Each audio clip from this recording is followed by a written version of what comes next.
Muito boa tarde, obrigada a todos por estarem connosco nesta tarde de quinta-feira. Vamos falar um bocadinho agora de dois setores, uma só fileira, plásticos e moldes. São duas realidades que, tal como com as outras fileiras que já aqui falámos, muitas vezes também se cruzam umas com as outras. Vamos perceber os desafios deste setor, como é que os empresários estão a olhar para o que aí vem, quais as principais dificuldades e também quais as principais soluções. E para, melhor do que eu, obviamente, para falar da realidade deste setor, temos três oradores. Eu chamo-os agora ao palco.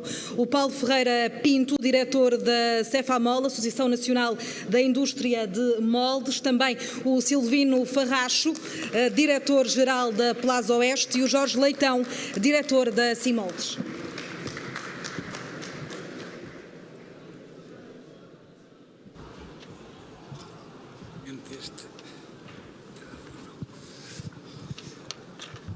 Meus senhores, muito obrigada por estarem connosco esta tarde. Paulo, vou começar por si. Enquanto associação, consegue aqui dar-nos um olhar mais geral na área dos moldes. Nesta altura, quais são as principais preocupações dos empresários que pertencem à associação? Com que preocupações é que lhes chegam? Que desafios é que esta área enfrenta nesta altura de fecho de ciclo, início de ciclo, muitas mudanças geopolíticas, já vamos falar delas mais à frente. Que preocupações são essas? Muitas das preocupações mantêm-se constantes ao longo do tempo, sendo esta uma área de atuação, uma área industrial, que se caracteriza por ser de capital intensivo e de elevada especialização. O manter-se permanentemente no topo daquilo que é feito é obrigatoriamente algo constante. Há questões conjunturais, atualmente, que determinam alguma diferença de preocupação. Neste momento, há, da parte do setor, e caracterizando de forma simplificada, o setor representa cerca de 400 empresas, 8, 9 mil pessoas, e é um setor quase exclusivamente exportador. É uma área, ou é uma área de atividade que, sendo tecnológica, é das poucas áreas de atividade em Portugal, não são muitas, infelizmente, que consegue atuar na primeira linha mundial. Isso é algo que é determinante e que é importante, digamos assim, como referencial, mais do que exclusivamente como volume económico. Para bem ou para o mal, há uma das áreas principais a que se destina é a indústria automóvel. O que hoje, convenhamos, não é necessariamente um momento muito tão forte, e essa é uma das preocupações. Falando em preocupações, essa é uma das preocupações. O que é que vai acontecer a esta área de atividade, o automóvel, nos tempos vindouros? Como é que vai evoluir e como é que podemos ir ao encontro dela? Mantendo-se necessariamente as preocupações com a retenção de talento, porque as curvas de aprendizagem são longas e, portanto, é necessário conseguirmos reter o talento, mantendo-se a preocupação com o continuar a acompanhar tudo o que são novas tendências tecnológicas e tudo aquilo que se faz de diferente e, genericamente, indo no sentido da maior complexidade e também no sentido de produtos de nicho mais específicos, que de alguma forma contrariam naturalmente as tendências ou as questões de concorrência. Globalização. No contexto, digamos assim, daquilo que se está a passar neste momento, uma ameaça significativa e que não é exclusiva da nossa área de atividade, mas é também característica da nossa área de atividade, é a concorrência desleal, se lhe quisermos assim chamar, que vem dos países asiáticos low cost, sobretudo não pela sua competitividade de custo, porque essa, com os investimentos que foram feitos, com as preocupações de automatização para reduzir o peso do custo de mão de obra na atividade, com, digamos assim, também a supressão de margem em certa medida, vieram a permitir, e com a melhoria de processos, vieram a permitir necessariamente que os custos fossem reduzidos, e esses custos permitiram até, em muitas circunstâncias, estar em competitividade económica direta com as primeiras linhas, nomeadamente dos fabricantes chineses, que são digamos assim, é o grande... Mas a regulação nesses países asiáticos é totalmente diferente do que acontece na realidade europeia. Mais do que isso é que neste momento há artificialmente uma manutenção de custos baixos. Há subsidiação que é feita diretamente às exportações e que, portanto, vem, de alguma maneira, deturpar as regras do jogo. Essa é uma preocupação que obrigaria ao endereçamento político. Essa é, claramente, uma preocupação na atualidade. Daquilo que é virarmos para dentro, para nós, é mantermos uma preocupação forte, ou uma atenção forte à otimização de processos, à otimização industrial, para conseguirmos manter essa competitividade e, de alguma forma, fazer face a essas diferenças. O setor só exporta, basicamente. O setor é um setor totalmente exportador, portanto, está sempre exposto, obrigatoriamente, àquilo que são os movimentos internacionais e àquilo que acontece em termos de digamos assim, questões geopolíticas ou geoestratégicas. De alguma maneira, sim, esse será o outro plano de preocupação. Eu vi ontem na televisão que se a zona euro tiver uma constipação, Portugal tem uma pneumonia. Já vamos falar um bocadinho dessa realidade. Silvino, passo agora para si. Plaza Oeste fabrica sacos para recolha de resíduos. Que trabalho é que é feito exatamente e que peso tem a preocupação com a sustentabilidade, a economia circular? Sei que existe, é uma das temáticas, todos falamos de sustentabilidade. Que peso é que tem e como é que o fazem? Em primeiro lugar, muito obrigado ao Milénio pelo convite que me fez e dou os cumprimentos aos meus colegas de painel, como a Cia Ângela.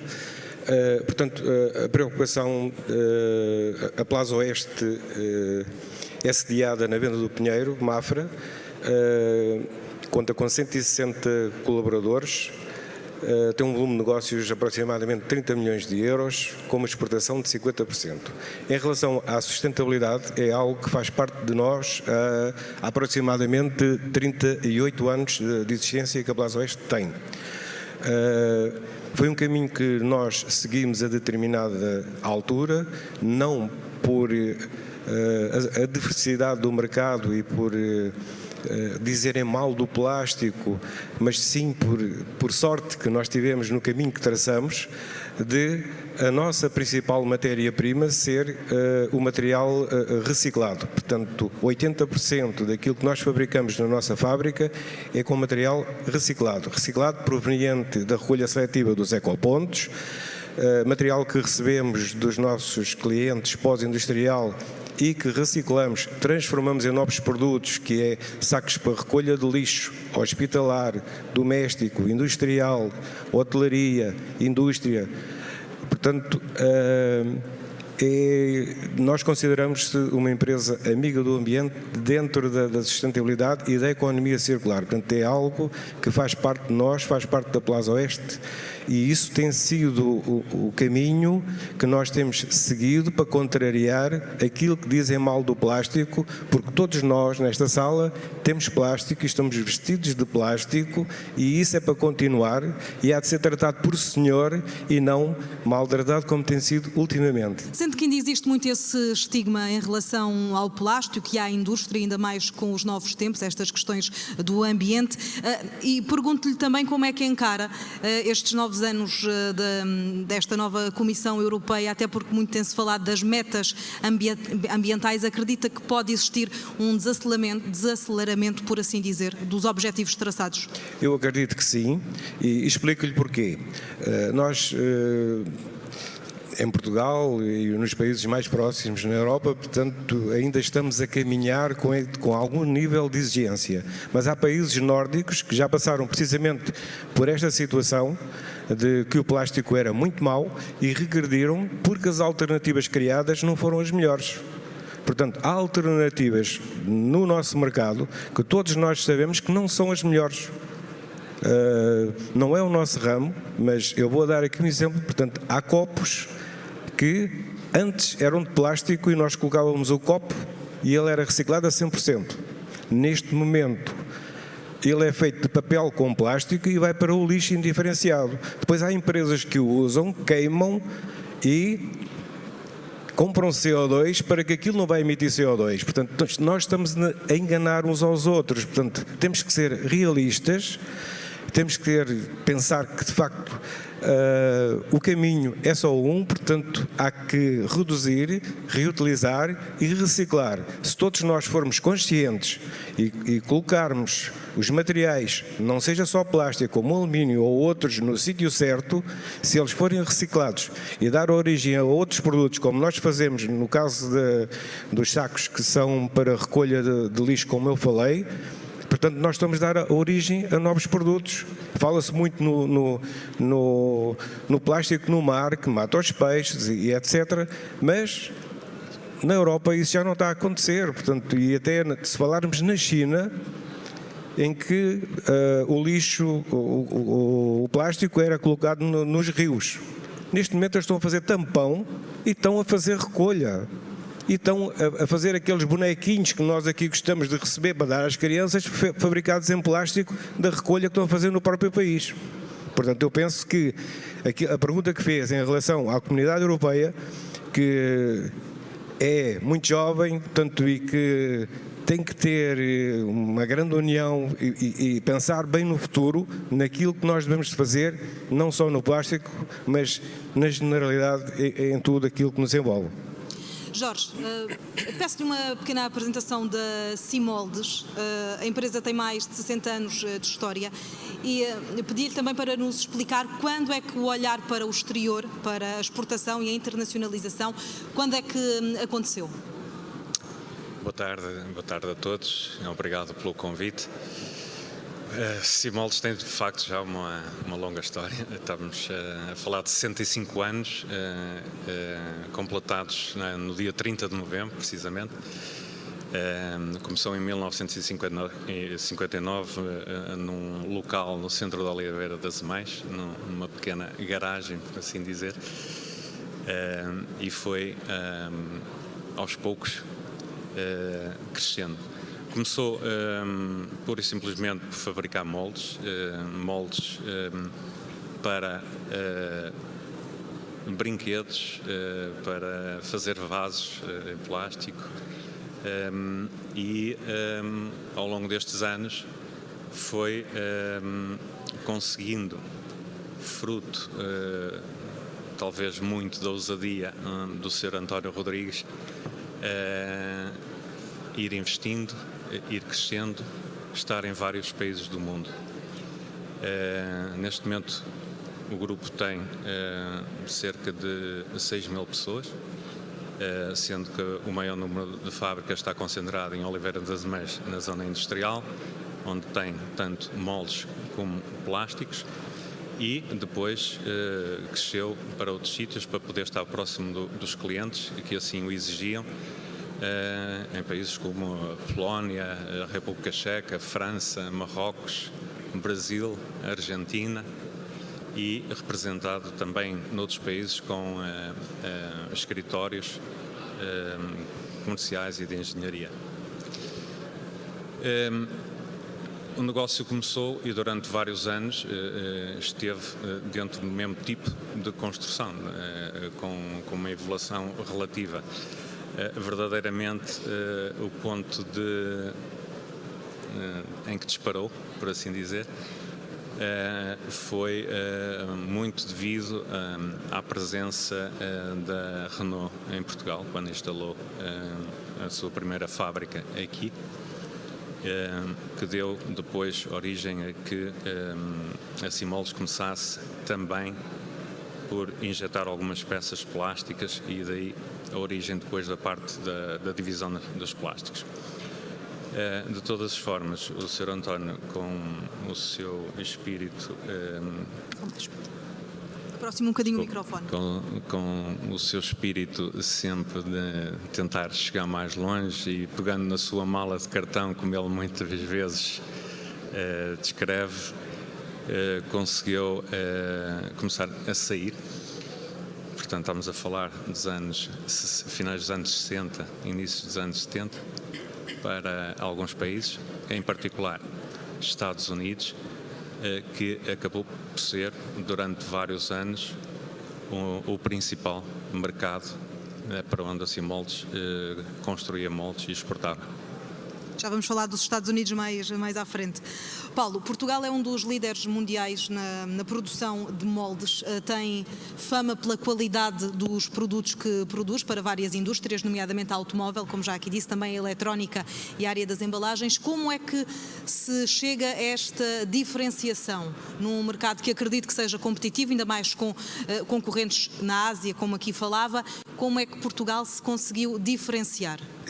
Se nós formos até partir por essa linha de análise, até fica mais improvável ainda que se tenha conseguido chegar a esse patamar, porque objetivamente o que acontece é que em Portugal não havia indústrias clientes desta atividade.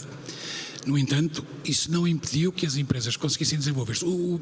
Uma etapa muito importante foi no final dos anos 80, sobretudo, onde houve aí como principal cliente os Estados Unidos, e que permitiram um grande desenvolvimento desta área de atividade.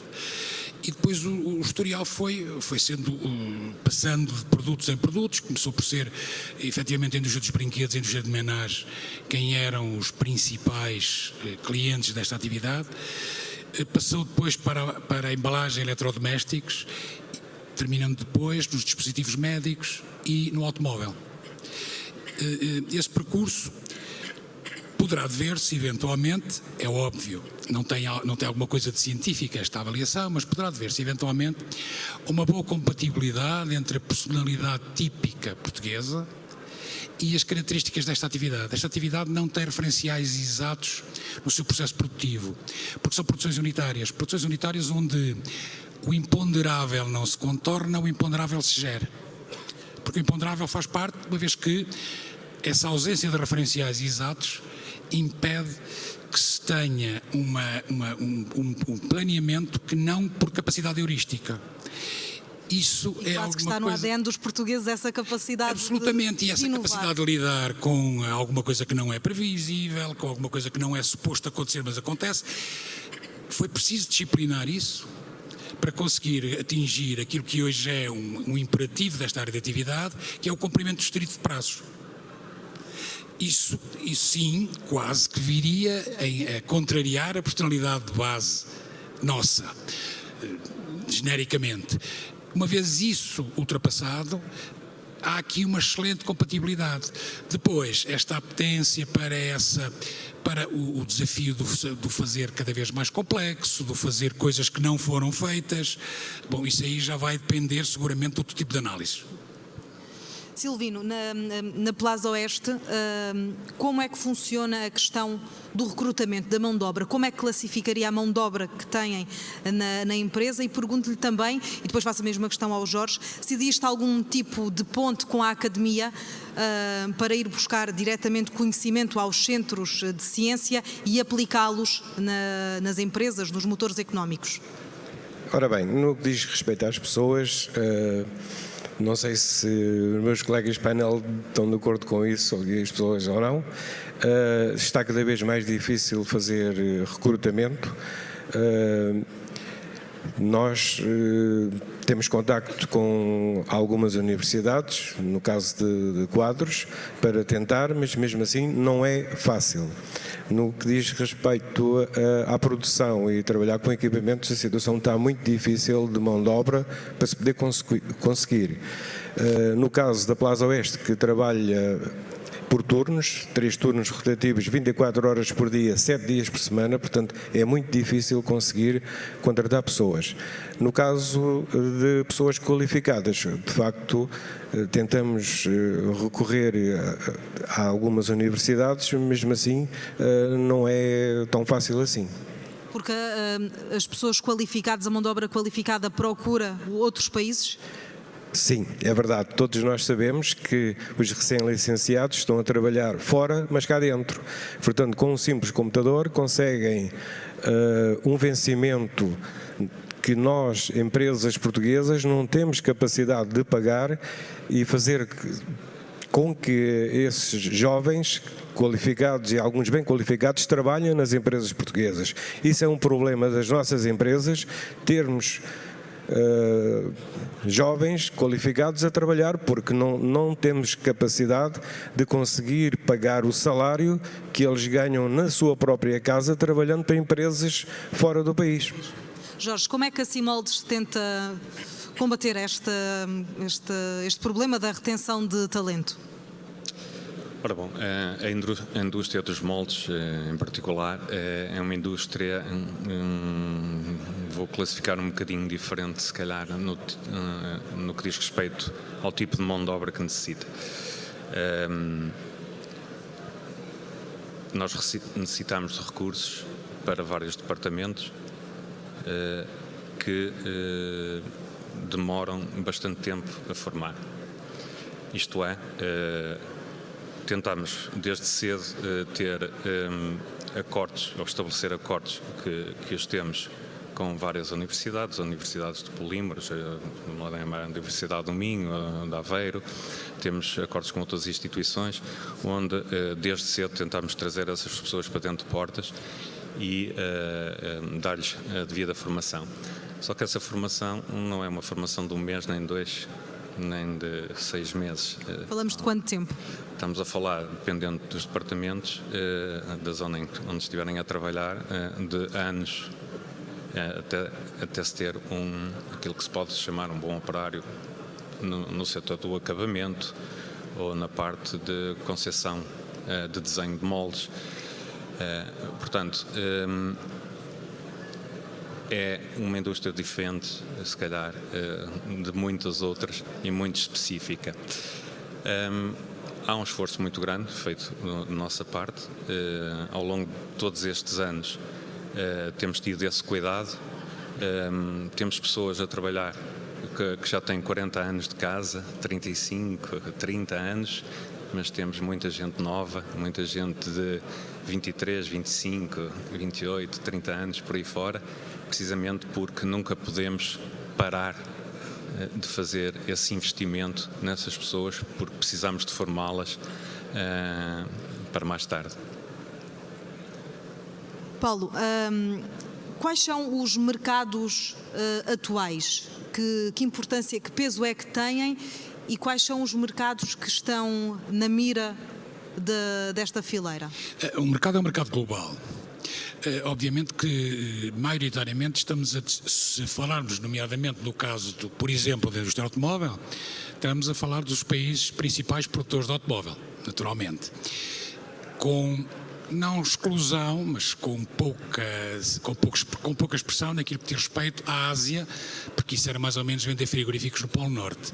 Portanto, no caso e a preço, naturalmente, Alemanha, Espanha, França, na Europa são os destinos importantes, Estados Unidos, México e Brasil, sendo que o México tem vindo a ganhar uma preponderância maior nos tempos mais recentes, por várias razões, pelo desenvolvimento do próprio país, não deixa de alguma forma, poder capitalizar com as novas políticas, novas, não tão novas assim, mas com as políticas de reshoring que têm vindo a ser praticadas pelos Estados Unidos e, portanto, tem esse potencial e, aliás, é já o 6º fabricante de automóvel mundial.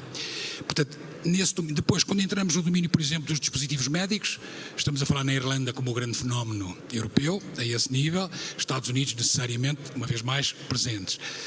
Quais são os mercados? Bom, os mercados são aqueles onde, efetivamente, há uma procura para estes produtos com esta incorporação tecnológica. Não serão, seguramente, os mercados de países com menor índice de desenvolvimento industrial, porque aí não há esses produtos com essa complexidade a serem efetuados. E já existe alguma preocupação com a ameaça de crise na zona euro, para além da Alemanha, também a França com a crise quer financeira, quer económica, quer também política, a Espanha e a Itália também não estão famosos e falamos aqui dos colossos europeus. Essa sombra negra já se sente nos empresários? Já estão a ser delineadas estratégias alternativas? Digamos que há aqui um aspecto, talvez seja paradigmático, a questão da indústria automóvel. No nosso caso, há um desfazamento de ciclo. Isto porque nós fazemos as ferramentas que vão produzir as peças dos veículos. O que significa que o time to market do que nós fazemos é da ordem de 2 anos. Isso quer dizer que, se a ciclicidade das crises mantivesse o padrão que eventualmente lhe podíamos identificar no passado, e não sabemos se isso vai acontecer ou não, aí a futurologia, isso significaria que, tipicamente, quando a crise económica está no seu ponto mais agudo, está a dar-se a retoma na nossa atividade, no que diz respeito à indústria automóvel. Por causa do tal intervalo dos 2 anos. Por causa desse desfazamento de ciclo. Portanto, isto significa que, mais importante ainda, é evidente, mais importante não, porque uma coisa condiciona a outra, mas aquilo que é o indicador para nós mais expressivo é o que vão fazer os construtores automóveis. E eles, obviamente, eles sim serão condicionados por estes ciclos económicos e pela situação geopolítica que está a ser vivida. Mas isso cria uma maior dependência do setor dos moldes. perdão, uma maior dependência. Da reação do setor automóvel. Mas isso já existe. Isso já existe hoje. Isso hoje já é uma realidade. Outros setores de atividade poderiam ser,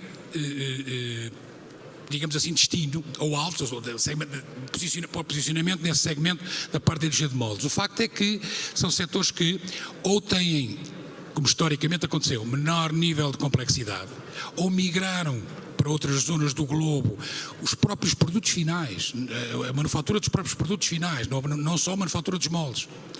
Ou então têm um ciclo de rotatividade que é demasiado longo. Dou um exemplo concreto, a indústria, por exemplo, ambiental, tratamento de lixo. Os contentores para o lixo são moldes de grandes dimensões, são moldes de grande valor acrescentado, mas a rotatividade desses produtos é da ordem dos 20 anos. Portanto, enquanto que os ciclos na indústria automóvel é da ordem dos 5 anos, com um potencial restyling ao fim de 3. Portanto, aí há um sourcing muito mais interessante em termos de volume, necessariamente. E os sacos de plástico do Silvino, então? Estou a meter-me consigo. Silvino, outros painéis já aqui falaram do peso do Estado nos negócios. O que lhe pergunto é que, se fosse governante, que medida é que considera mais pertinente, mais urgente para melhorar a competitividade da sua empresa e de empresas do setor do plástico? Eu penso que começaria por reduzir os impostos, porque as empresas portuguesas estão muito sobrecarregadas em impostos em relação aos outros países, principalmente em relação à Espanha, que está aqui mesmo ao nosso lado. Jorge, era também essa a medida que, se estivesse no governo, implementaria em causa própria? Eu penso que no nosso setor a coisa vai mais longe. Aquilo que se está a verificar já há alguns anos, e penso que neste momento estamos a chegar, se bem me lembro, à altura mais crítica. Acho que estamos a chegar a uma situação na Europa que poderemos nunca ter vivido no que diz respeito à indústria dos moldes. Só em termos históricos, se recuarmos 30 anos, lembro-me do que era, por exemplo, Inglaterra, ou até mesmo França ou Espanha, a nível de empresas de construção de moldes. Hoje em dia, praticamente desapareceu tudo que era indústria de moldes nesse sítio. Inglaterra praticamente não tem construtores de moldes, Espanha foi pelo mesmo caminho, França a mesma coisa, está neste momento a acontecer na Alemanha, Itália, Portugal. O que é que eu quero dizer com isto? Como o Paulo estava a dizer há bocado, está a haver um movimento de todo este cluster para uma outra zona do globo. E só há uma maneira, quanto a mim, parar isto. E essa maneira tem a ver com políticas da Comissão Europeia e do Parlamento Europeu.